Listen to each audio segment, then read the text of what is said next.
अस्सलाम वालेकुम, मेरा नाम डॉक्टर मारिया फ़ातिमा है और मैं एक रजिस्टर्ड मेडिकल प्रैक्टिशनर हूँ।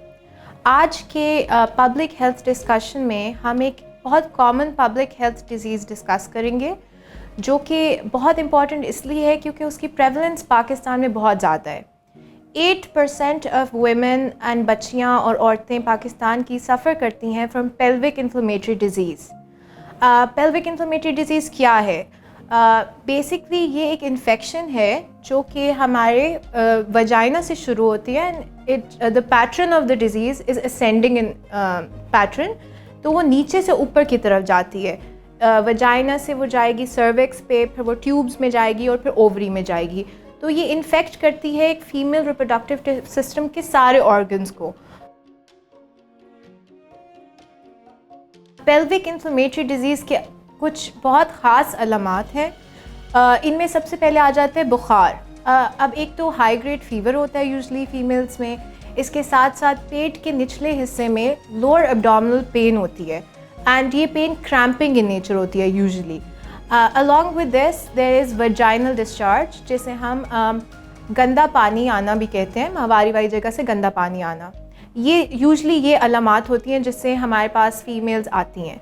एंड कौन से ऐसे लोग हैं जो ज़्यादा एट रिस्क हैं डेवलप करने के लिए पेल्विक इन्फ्लेमेटरी डिज़ीज़? इसमें आ जाती हैं नलीपैरस वुमेन। नलीपैरस वुमेन से मेरा मतलब है कि वो औरत जिसकी कोई औलाद नहीं है अभी तक। इसके अलावा यंग बच्चियाँ जिनको रिसेंटली पीरियड्स हुए हों एंड टैम्पॉन यूजेज, या फिर अगर IUCD आपने रखवाया है और सही हाइजीन या एसेप्टिक मेजर्स नहीं फॉलो हुए, and as well as multiple sexual partners. Pelvic inflammatory disease के डायग्नोसिस या तशख़ीस के लिए सबसे ज़रूरी है कि हम सबसे पहले मरीज़ के वाइटल्स लें, फ़िज़िकल एग्ज़ामिनेशन करें।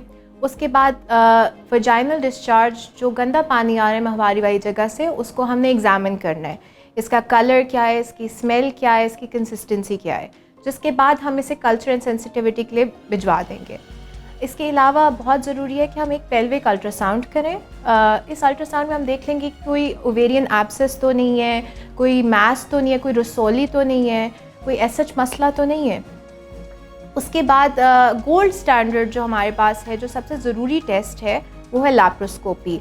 एंड लैप्रोस्कोपी एक सर्जिकल प्रोसीजर है। इसमें हम थोड़ा बहुत देख लेते हैं कि अगर कोई कॉम्प्लिकेशन डेवलप हो चुकी है, सच एज़ कोई ओवेरियन एब्सेस है, तो हम उसी में हम उसे ड्रेन कर सकते हैं। और यही डायग्नोसिस के 3 ज़रूरी तरीके हैं।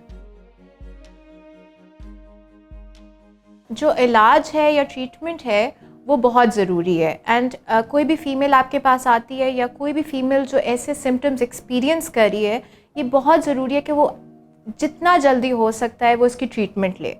अगर आपकी डिज़ीज़ की सिवेरिटी ज़्यादा है तो हम IV एंटीबायोटिक्स देते हैं और उसके बाद हम आपको घर ओरल एंटीबायोटिक्स के साथ भेज देते हैं। अब इस डिज़ीज़ की जो मेन सिग्निफिकेंस है वो ये है कि अगर खुदा न खास्ता ये ट्रीटमेंट आप नहीं लेते या डायग्नोसिस में डिले हो जाता है, तो इसकी कुछ कॉम्प्लिकेशंस हैं जो डेवलप हो सकती हैं। इसमें आ जाता है इनफर्टिलिटी, जिसे हम बांझपन कहते हैं। क्रॉनिक लोअर एब्डोमिनल पेन, आपके पेट में बहुत लंबा अरसा दर्द रह सकता है। इसके अलावा ट्यूबल प्रेगनेंसी या एक्टोपिक प्रेगनेंसी हो सकती है, जो कि ट्यूब में प्रेगनेंसी है, जो वायबल नहीं है, जो हम बचा नहीं सकते। तो इन कॉम्प्लिकेशंस को प्रिवेंट करने के लिए बहुत ज़रूरी है कि अगर आप इस तरह के सिम्टम्स अंडरगो कर रहे हैं तो आप as soon as possible doctor से कंसल्टेशन लें या डॉक्टर के पास जाएं। बताए गए सिम्टम्स या अलामात की सूरत में आप हमारी सर्विस हेल्पलाइन पर कॉल करें या मोबाइल एप्लीकेशन डाउनलोड करके ऑनलाइन रहनुमाई हासिल करें। Thank you.